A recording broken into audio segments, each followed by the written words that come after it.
তো hello everyone, welcome back to my channel Trisha Das. তো আজকে যাচ্ছি বাজারে বাবুর কিছু জিনিসপত্র কিনতে। তো তোমরাও আমার সাথে থাকো, দেখতে থাকো পুরো ব্লগটা। ভালো লাগলে অবশ্যই লাইক, কমেন্ট, শেয়ার এবং সাবস্ক্রাইব করে দিও। তো এই যে দেখো, বেরিয়ে পড়েছি দাদার সাথে বাবুর কিছু জিনিস কিনতে। তো কী কিনবো আমি সেটা পরে দেখাবো। তো এখন আপাতত দেখো, এই যে হচ্ছে আমাদের গ্রামের রাস্তার মধ্যে দিয়ে চলে যাচ্ছি। এবার যাবো কি বাবুর জিনিসগুলো কিনবো।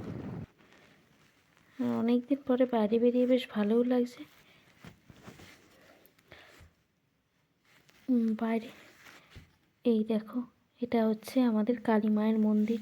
এখানে খুব বড় করে কালী পুজো হয়, মাটি তোলাও হয়। কিন্তু এখন সন্ধ্যা আরতি হচ্ছে মায়ের ছবির সামনে। আবার ঠিক সময় আবার কালী মায়ের পুজোও হবে। এই যে দেখতে পাচ্ছ, বাবুর সমস্ত জিনিস কেনাকাটা করে নিয়ে চলে এসেছি।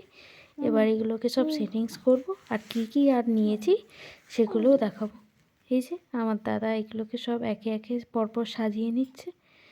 পুরোটা একবার সেটিংস করে নিই, তারপরে আমি তোমাদেরকে দেখাবো। দেখতেই পাচ্ছ, এটাকে প্যাকেজিংটাকে খুলছে। দোকানে আরও দেখছিলাম, সেগুলো পছন্দ হয়নি। আপাতত এটাই পছন্দ হয়েছে, তাই এটাই নিয়ে চলে এসেছি। এই দেখো, আমার সোনা বাবাটা শুয়ে শুয়ে দোলনায় দুলছে। এ দেখো, আরও যেগুলো কিনবো বলেছিলাম, এই যে একটা সোয়েটার, এই যে সোয়েটার আর প্যান্ট দেখতেই পাচ্ছ।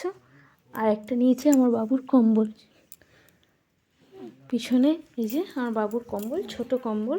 অনেক দিন লেপ ওর একটা ছোট করে দিয়েছিল, কিন্তু কম্বল ছিল না, যার জন্য ওর একটা কম্বল কিনে দিয়েছে ওর মামা। দেখতেই পাচ্ছ কত কিউট কম্বলটা, কত সুন্দর। এটা ভালো গরম। আর এই যে টুপি সিস্টেম, মানে কোথাও গেলে এটা ওকে পরিয়ে আমি কম্বলটার মতো শীতকালে নিয়েও যেতে পারবো। ওই যে তোল্লায় বাবু ঘুমাচ্ছে এখন, দেখতেই পাচ্ছ। এই দেখো, আমার সোনাটা উঠে পড়েছে। বাবা রে, উঠে আবার কত হাসি দেখছো। এই সবে মাত্র উঠেছে, উঠে দোল্লায় শুয়ে কি আনন্দ। এটাও বাবা আর ভাঙছে, আর ভাঙছে। দেখছো দোল্লায় দুলে ওর কত আনন্দ বাবা। এই দোল্লাটাই ওজন নিয়েছি। এর মানে বাইরে থেকে দাম পড়েছে 900 টাকা। অনলাইনেও তোমরা 900 টাকা এরকম পেয়ে যাবে, খুবই ভালো এটা।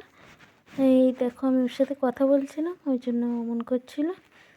কথা বলছি বলে অমন করছিল। তো দেখো, দোল্লায় এতক্ষণ ঘুমিয়ে এখন উনি খেলতে বসেছেন। এখন খেলবেন, এখন রাত 1টা 1:30 2টো পর্যন্ত খেলবে। দোল্লায় প্রায় আধ-এক ঘন্টা মতো ঘুমিয়েছে, এখন খেলতে বসেছে। এখন খেলবে।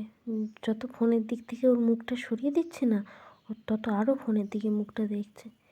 এই দেখো, ফোনটাকে আড়াল করে দিচ্ছে যত, ও তত আরও মুখ বাড়িয়ে দেখছে। এখনও ঘুমাবেই না, এখনও দেখবে। দেখা যাক। তবে আমার সাথে আজকে ব্লগটা কেমন লাগলো অবশ্যই তোমরা জানিও। দেখা হচ্ছে পরের ব্লগে। টাটা।